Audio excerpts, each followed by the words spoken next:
સુરતમાં બોગસ રીતે ચાલતા કામલ નર્સિંગ ઇન્સ્ટિટ્યૂટને લઈને વિદ્યાર્થીઓના ભાવિ સાથે ચેડા કરવામાં આવ્યા છે। ત્યારે આજ યુથ કોંગ્રેસ અને NSUI દ્વારા કલેક્ટર કચેરી ખાતે ઉગ્ર વિરોધ કરવામાં આવ્યો હતો। મા કાલમ સંસ્થાના વિદ્યાર્થીઓને સાથે રાખીને વિરોધ કરાયો હતો। વિદ્યાર્થીઓની પાસેથી લેવામાં આવેલી ફી અને ડોક્યુમેન્ટ પાછા આપવા કલેક્ટર કચેરી ખાતે વિરોધ કરવામાં આવ્યો હતો।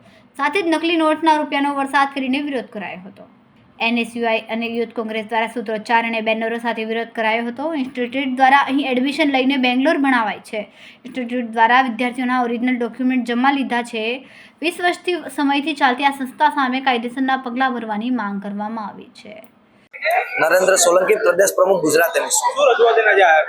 ખાસ કરીને ગુજરાતમાં ભારતીય જનતા પાર્ટીની સરકારમાં એક ટ્રેન્ડ હોય નકલીનો, એવી જ રીતના સુરતમાં જે મા કામલ નર્સિંગ બોગસ ઇન્સ્ટિટ્યૂટ છે, આ ઇન્સ્ટિટ્યૂટ દ્વારા આદિવાસી બાળકોના કરોડો રૂપિયા અને ઓરિજિનલ દસ્તાવેજો પોતે લઈ અને ક્યાંક ફ્રોડ કર્યું છે। આને લઈને અમે આજે કલેક્ટરશ્રીને રજૂઆત કરવા આવ્યા છે કે જેને મેડિકલ કાઉન્સિલની પરમિશન નથી, જેને ગુજરાત સરકારની પરમિશન નથી, છતાં આવા બોગસ ઇન્સ્ટિટ્યૂટ દ્વારા હજારો વિદ્યાર્થીઓને છેતરી અને લાખો રૂપિયા ફી વસૂલી છે, ઓરિજિનલ ડોક્યુમેન્ટ લઈ લીધા છે અને ક્યાંક આ વિદ્યાર્થીઓના ભવિષ્યને ક્યાંક અંધકારમય બનાવવાનું કામ આવી બોગસ ઇન્સ્ટિટ્યૂટના જે સંચાલકો છે કરી રહ્યા છે।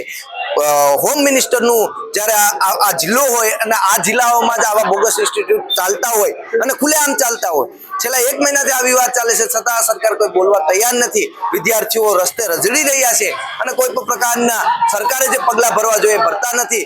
ત્યારે આજે અમે કલેક્ટરશ્રી પાસે રજૂઆત કરવા આવ્યા છે। 3 માંગણીઓ હતી અમારી। પહેલી માંગણી કે જે આ વિદ્યાર્થીઓને છેતરી અને ઓરિજિનલ ડોક્યુમેન્ટ અને ફી પડાવી લીધી છે એ તાત્કાલિક પાછી આપવામાં આવે।